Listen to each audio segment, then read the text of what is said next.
What do you do when you wake up one morning and your life is significantly different by the time you go to bed? Let me tell you what I did and what I continue to do about it.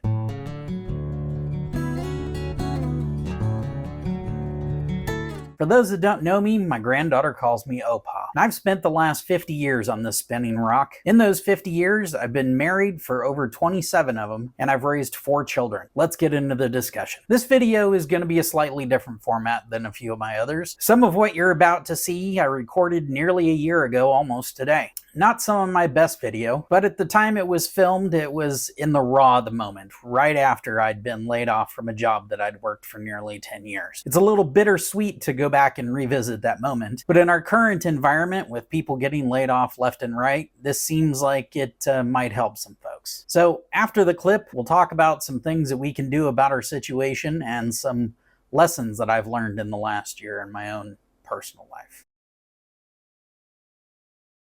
We regret to inform you that the company is experiencing a reduction in force, and you will be impacted. This little phrase is one that is life-changing for a lot of people. Right up there with, will you marry me? Congratulations, you're pregnant. And we regret to inform you that so-and-so has passed away. This is how my Tuesday morning started. 7:30 a.m. I receive a call in Teams from my boss. It's my boss. I'm going to answer. And he starts reading the script.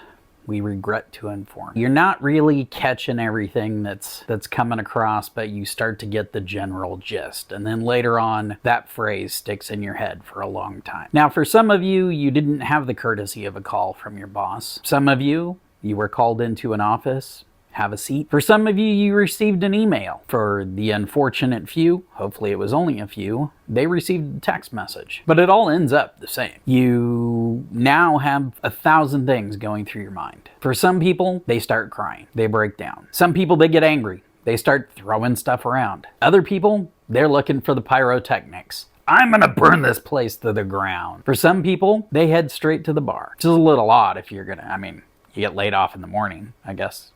I don't know. What time do bars open in most places? I don't go to bars. I don't know. But in general, once the dust settles and your normal reaction is dealt with, the life change for a lot of us is very similar. Now, when I was growing up, it was called laid off. But companies have started doing this in such large numbers that the government had to step in.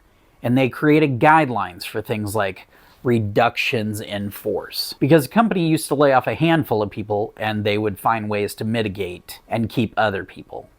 Now, they couldn't keep everybody, but they would do programs where they cut back benefits or they scaled back, salaries. Now they don't do that.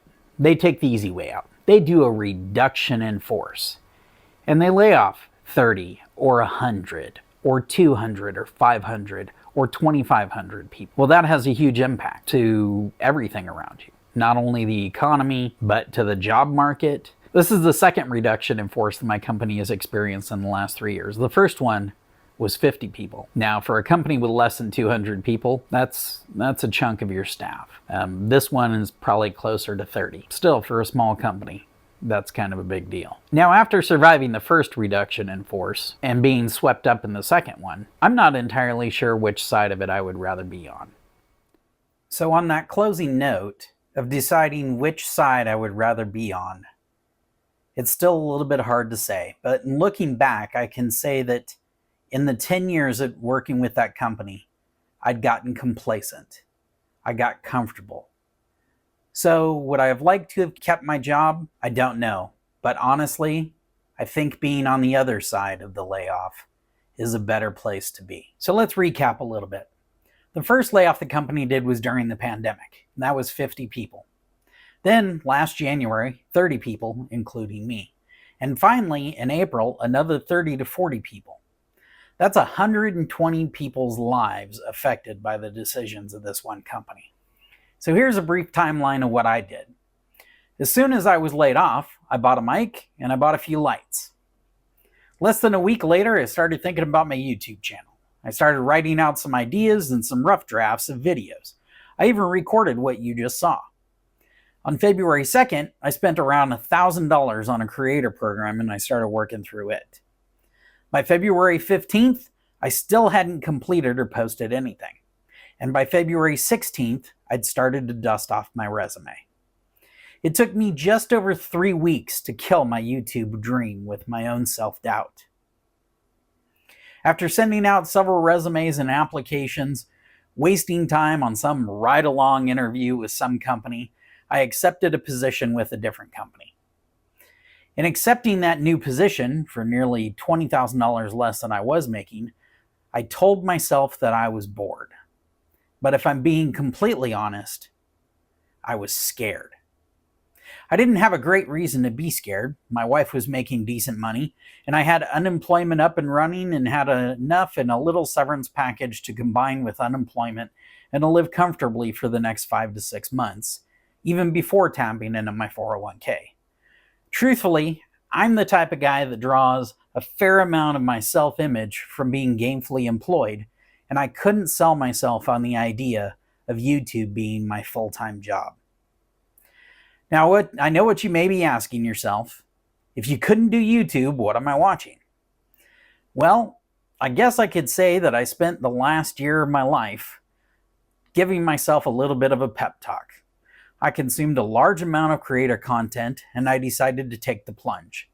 But even more than that, even after getting another job, I've had a hard time squaring myself with the idea that as I'm working for somebody else, my life and my livelihood is in their hands, and it's subject to their best decision-making abilities. The Latin root of the word decide is decader, meaning to cut off or to cut away. Another way to describe it is burn the boats. When the Spanish conquistador Hernan Cortez landed in Mexico, to solidify his men's resolve to succeed, he ordered the ships to be burned. There was no turning back. They were either going to succeed or they were going to die trying. So just after the first of the year, I decided to burn the boats. I was no longer comfortable with my destiny being in someone else's hands, and with that single decision, Opaw's Journal was born. Now, some of you may have noticed the signs behind me, over there. One of them says, "Don't be afraid to start over. It's a brand new opportunity to rebuild what you want." So if you're watching this and you've considered starting a YouTube channel, burn the boats. If you have a business idea, start putting it into action. Don't let the reason that your idea failed be because you never started. We're all going to be bad at something on our way to getting good at it. If controlling your own destiny isn't something that you've ever wanted, then I would encourage you to pursue your dream job. Life is too short to stay miserable. If the job that you may have just lost was your dream job, then I would encourage you to pursue a similar position, but with a company that values you as more than just another number in the HR department. If you found value in this discussion, leave some of your story or maybe some words of wisdom for others in the comments below. And remember, burn the boats and be good to one another.